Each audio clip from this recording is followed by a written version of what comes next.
Hey everyone, if your site was hit by the Google Core update, here is something you can work on right now while we're waiting for the SERPs to stop fluctuating. So take your site, pull it up in Google Search Console or one of the tools that you like to use. I've pulled up a very old blog spot that no longer means anything to me. In fact, I can't even remember why I created this blog spot, but I'm going to use this as an example to show you what you're looking for.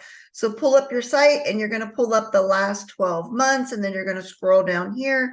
And if your site is active, you're going to see a lot of pages and the URLs are going to populate. I want you to toggle the clicks so that you have the largest amount of clicks at the top. And then I want you to export your data. Once you export the data, what I want you to look at is every single URL that has 20 or less clicks in the last 12 months. Now, if you have a smaller site, you can actually be more aggressive and look at what pages have 50 or less clicks in the last 12 months.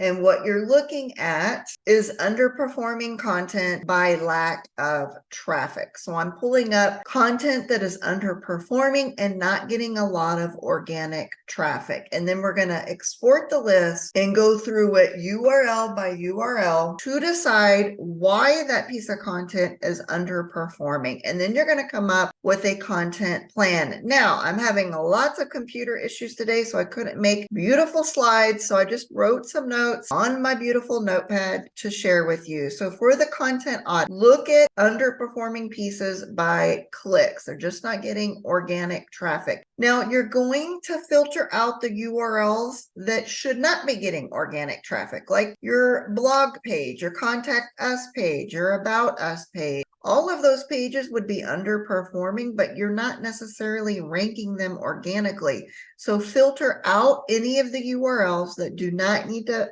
rank organically. Next, once you have your set of URLs that are underperforming that should be performing well organically, you're then going to decide if they hold any value to your site in off page or on page. For instance, do you have a large amount of backlinks pointing to that piece of content? Do you have a lot of interlinking on your own website leading to that piece of content?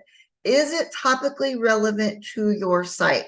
You need to start making decisions as to if that piece of content is valuable and if you need to keep it. You're then going to determine if once you decide the URLs that you do need to keep because they do hold some type of value, is the content on those pages or posts thin? Are they under optimized? Are they cannibalized? Is it out of date information that you no longer need? And you're going to notate that on your spreadsheet for every single piece of content.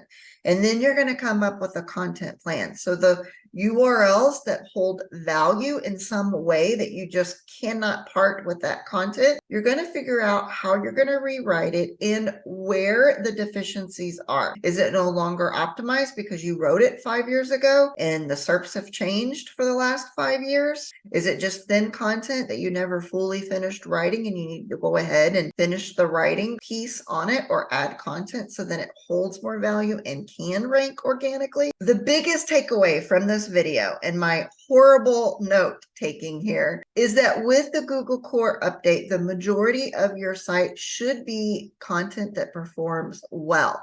Not your entire site. We all have pieces of content that just don't perform well. But with the Google Core, if you have suffered from a loss during the Google Core, you need to make sure that the majority of your pages are not underperforming or suffering from an SEO deficiency or thin content or any of the reasons that I've listed here.